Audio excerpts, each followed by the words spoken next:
Hi, everybody. We are live, my technology and real estate friends. I'm here with Bo Blackburn of Seller Shield, co-founder and COO. Jonathan Peterson, my esteemed colleague at T360. And Jonathan, why don't you take us through an intro with our esteemed guest here, Mark? Yeah, I was realizing I've known Mark for almost 20 years, Mark, and I've always held him in high regard. Mark's a native Dallasite, been a realtor for over 40 years. He and his wife Kay founded Remax DFW Associates in 1983. He's received many top honors, including Remax International Broker Owner of the Year, Remax of Texas Broker Owner of the Year, and the Easterwood Cup from the Greater Dallas Association, where he served as president in 2004. He served as a mayor and city councilman in Coppell from 1985 to 1993. And today, Remax DFW Associates has 7 offices with 335 agents in the Dallas area. Mark, welcome. Thank you. Appreciate you. Thank you for allowing me to come and speak. Very much so. Awesome. Well, guys, it's been a trying year for everybody. Good, bad, and different. We've had socioeconomic issues across the world. We've had the pandemic. We've had political issues, and we're not here to talk about that stuff.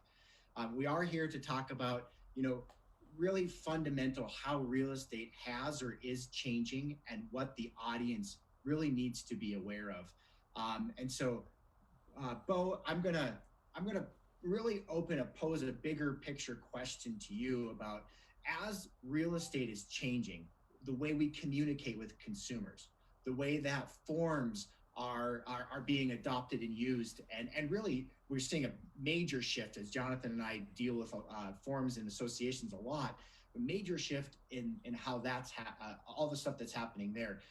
Could you take us through, from your experience in the transaction and from protecting the consumer, what are some of the major trends, and why does Seller Shield play such a critical role in this conversation? Yeah, well, first of all, Travis, thank you. Travis, Jonathan, Mark, thank you for having me on today. Very much appreciate the opportunity to get to talk about real estate. But to answer your question directly, Travis, it seems, for those of us who've been around a little while, Jonathan, I'm glad you said 20 years, because that's about how long I've been doing it too. To me, it feels like a completely different world than it was when I first started in the real estate industry. When I started out as a young lawyer, one of my primary tasks was drafting forms for brokers and agents that they could use in transactions. And the way we did it, when we were drafting them, we envisioned a real estate agent sitting down with a buyer or a seller and going over the forms in person, at Chili's, or, didn't even have Starbucks probably back in the day. But that's how, in my mind, I would envision drafting the forms. And of course, that has changed for many, many reasons. Technology, as you said, COVID, our world as we knew it, at least for those of us been in the business for a while, has literally changed in front of our eyes. So, like you said, Travis, companies like my own are, I think, an important part of the real estate transaction now. Obviously, I'm a little biased, but I think we're an important part of the transaction because of the new world of how we deal with forms. Yeah. Seller Shield, I may start in a weird place with how we fit into that forms world, but I think it makes sense. We're not trying to address, all the forms in real estate. We have a very laser focused approach at Seller Shield, and that is, we frequently say we take the poison pill out, and we sort of swallow the poison pill for everybody. We take disclosure forms, and that's all we deal with. That's all we care about dealing with. We're not trying to be a transaction management software. We want to help everyone, sellers, agents, MLSs, state associations, deal with that problematic form, that is the disclosure form, and provide a TurboTax-like solution to filling out the disclosure forms on our platform, where we guide a seller through the disclosure process, give them tips as they're going through the process, and make sure that the forms are filled out correctly on the front end, so that no one has to deal with the problems that are caused when that form is not filled out correctly. And that's everybody. That's everybody in a real estate transaction when the form is not filled out correctly. The buyer suffers, the buyer's agent suffers, the listing agent, listing broker suffers. Everyone suffers when there's an inaccurate disclosure regarding the property. So that's what our focus is as a company, as it relates into the form world, is exactly that. And I guess it's a good segue into this slide too. Is like, why the disclosure form? I think I know the answer, but as a consumer too of real estate, Jonathan's bought like 7 homes and crazy consumer real estate. But like, there's so many things in that disclosure form that as a consumer and non-legal person, I just glossed over, and it's just text galore. And so your technology, and I've seen it, makes it so super simple. It is TurboTax for real estate, which I love, because that's some complicated stuff, and you just break it down and make it easy. And complicated stuff that kind of goes with this slide. So talk to me a little bit about how, what are the most common post-sale legal claims?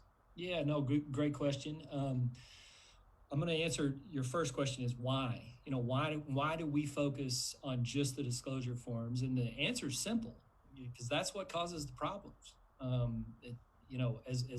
didn't go into my background much, but I'm a 20+ year real estate litigator.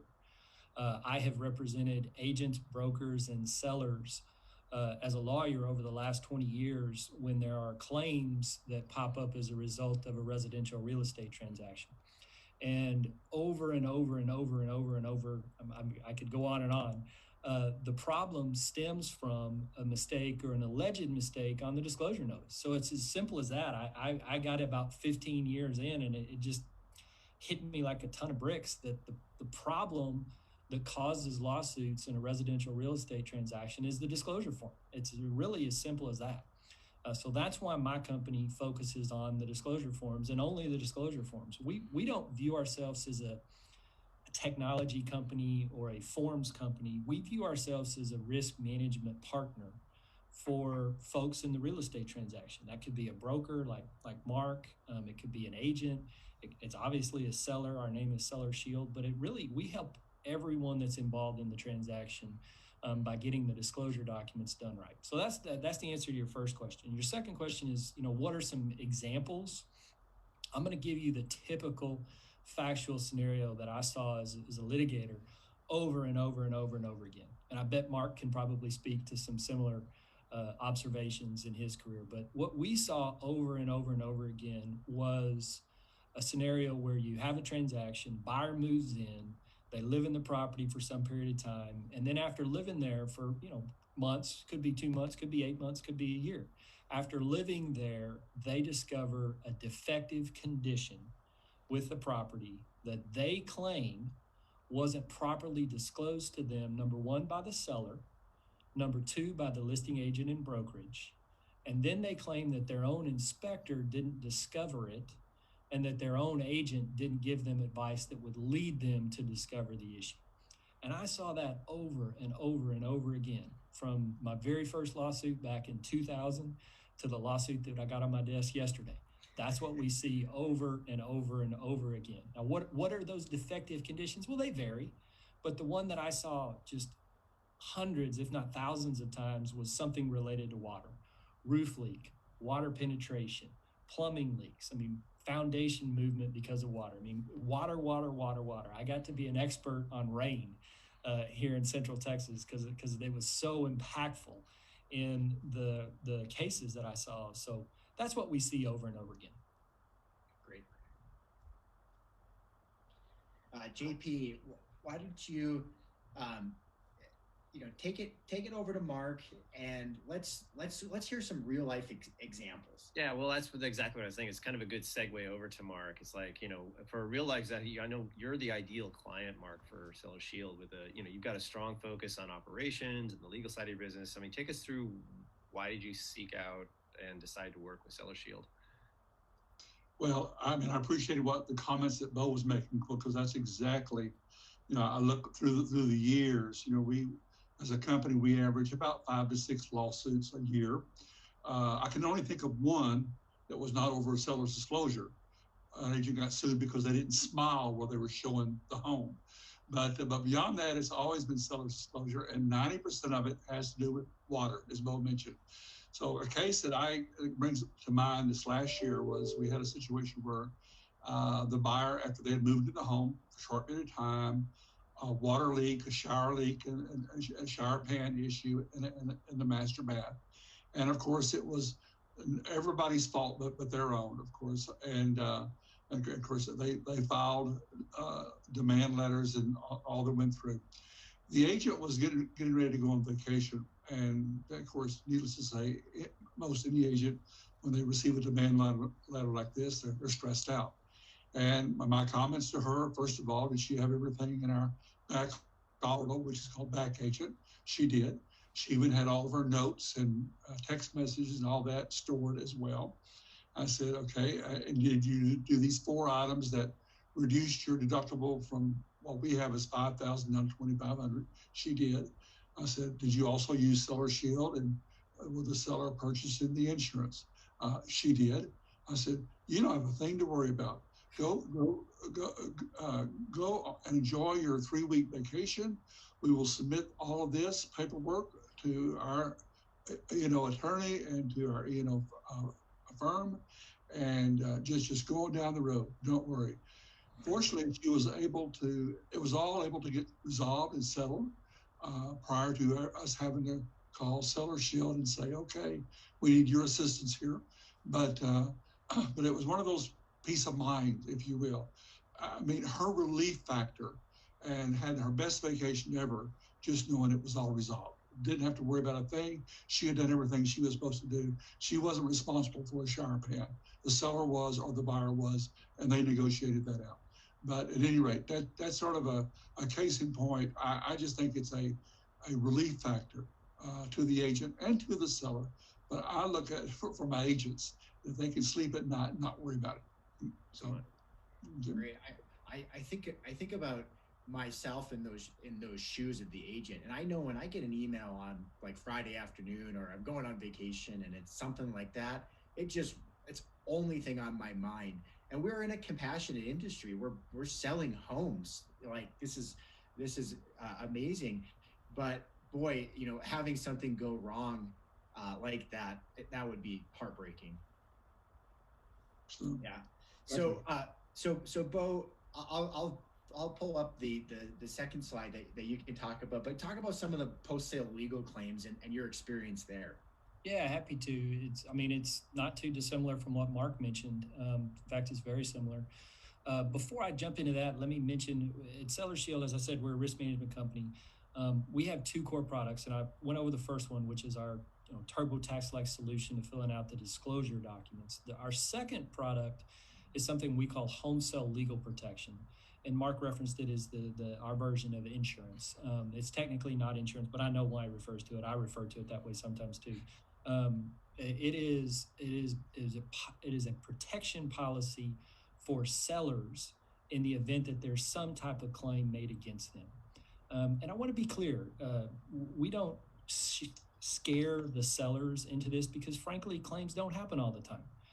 In fact, they don't happen a lot, but when they do, and this is the key point, when they do happen, they're bad. And this is kind of what Mark was referring to. His agent experienced a good experience with it. It turned out okay, but when they do happen, they're terrible for the agents. They're terrible for the sellers. So we have that protection for the sellers, that peace of mind, as Mark said, for the sellers. For frankly, not very much money, they can buy a peace of mind and some protection for an unlikely event of a lawsuit happening. We sometimes think of it as it's like fire insurance. Is your house going to burn down? Probably not, but if it does, it's bad. So we want sellers to get that ability to protect themselves, have peace of mind in the event that there is a claim for them for frankly not very much money. Now, your question about what type of claims do we see?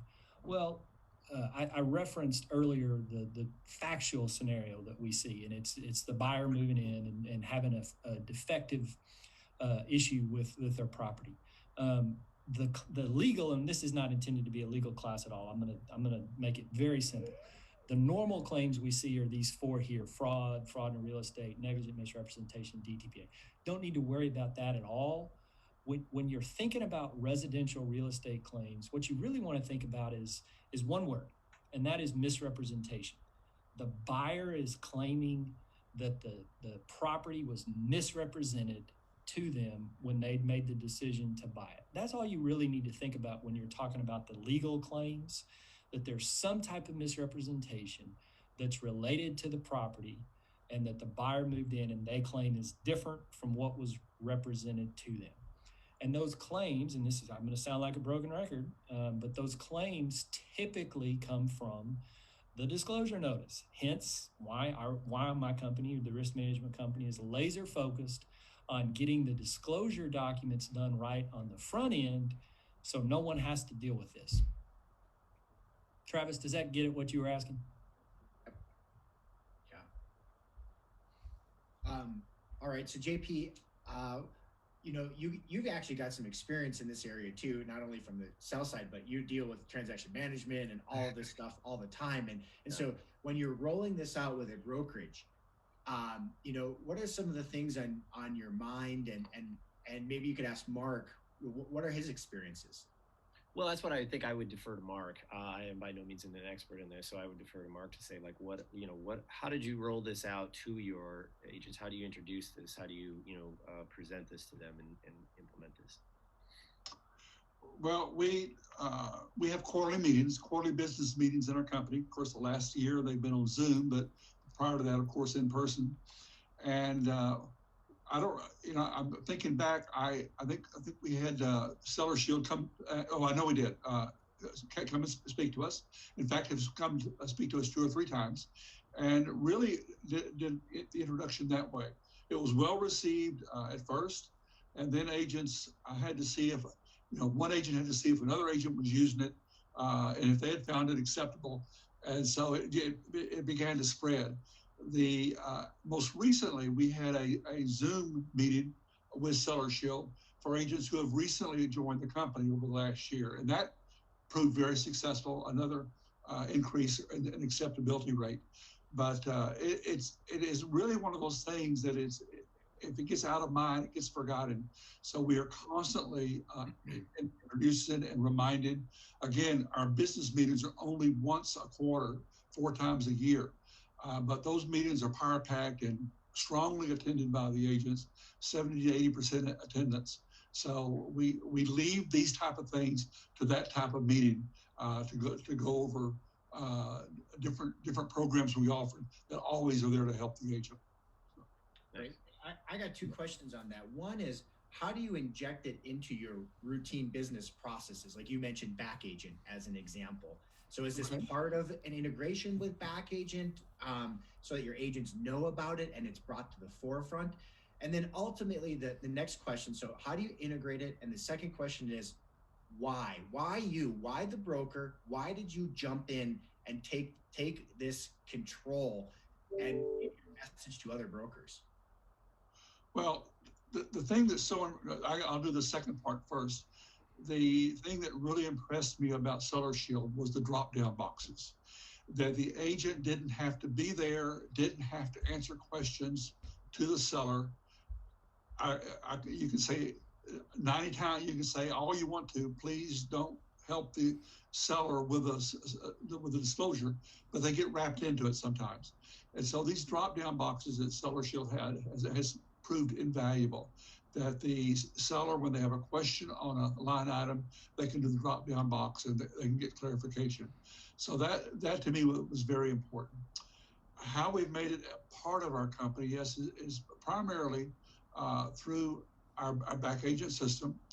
I wish it was even better than what it was, but we have agents use it as their real estate Bible. They really do. They're in there for calendar.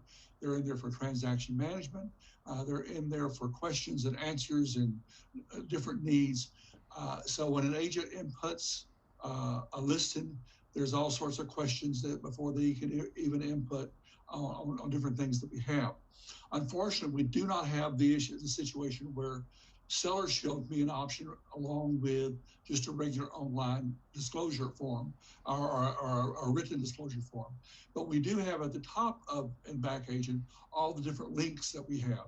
It can be links to our MLS system. It can be links to Texas Association. but it's also links to the different programs that we use, which is Seller Shield, of course. And the agent just hits that, goes right into, and goes from there, and they can send it out to their client, to their seller, for them to input the online disclosure. So that works really well. Yeah. Great. So really, I mean, you stressed a couple things that I think are important for this conversation, and Bo, bringing it back to you is, how important are integrations and your partnerships with the state associations and stuff like that. And so if there's anybody out there listening that's a tech company or a state association that has forms and really wants a good partner to help them, what's your message to that audience? We're here and we're ready. That's probably my biggest message. To be a little more serious, yeah, integrations play a big role. When I started, I had no idea how big a role integrations would play in making our solution available to more users, but they become critical. We have been fortunate to partner with some very large players that provide access to forms to agents. Zip is an example. We are their exclusive provider of the disclosure solution platform for Zip. We have, like you said, we have relationships with state associations, Texas Realtors, California Association Realtors, Pennsylvania Realtors, just to name a few. So those we look at them as we look as Mark as our partner.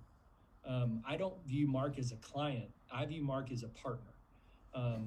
As I said, we're a risk management company. We think that we're in it with Mark to reduce Mark's risk. And I think that applies to everybody, all of our, and I call them partners, all of them. Texas Realtors is our partner. Technically, we may not be able to say that because of the contract, but I view them as a partner because we're helping them provide a tool for their members that's going to reduce their risk. So integrations, big deal for us. We want to get our disclosure solution in front of as many agents as we possibly can. And we've done a good job with that, but we're certainly need to do better. Great. And one of those partners that if anybody listening or watching this video wants to connect with us, you can reach out to Jonathan or I at T360. We're happy to connect you with the right people to talk through this. But your ideal client out there, who is your ideal client? Is it everybody? Is it brokers? Is it, take us through that. I mean, that's a great question, Travis. Our name is Seller Shield, and that's our primary focus, is to protect sellers. But we do that if we do our job right and protect a seller. That means we're protecting everyone in the transaction, literally all the way up to insurance companies. That may sound strange, but when we stop a lawsuit for an agent, well, that means the E&O company's not having to defend the agent. So our protection ripples through literally for everybody in the transaction: buyers, sellers, agents, brokers, state associations, transaction management software. I mean, we're in a fortunate position where we started saying it was a win-win, but then we realized it's a win-win-win-win-win. So right. Yeah, to get to the point, yes, we feel like we help everybody in the transaction. Great. So if you want to learn more about Seller Shield, reach out to Jonathan or Travis at P360, or join us next month. We're going to have Bo from Seller Shield on with DocuSign, the behemoth in our industry. I'm sure you've heard of them. And so we're going to talk a little bit more about the importance of integrations and technology playing friendly with each other as well. So thank you guys for coming, and we appreciate Seller Shield. And Mark, thank you for being our guest. Thank you very much. Well, thanks, guys. Appreciate it.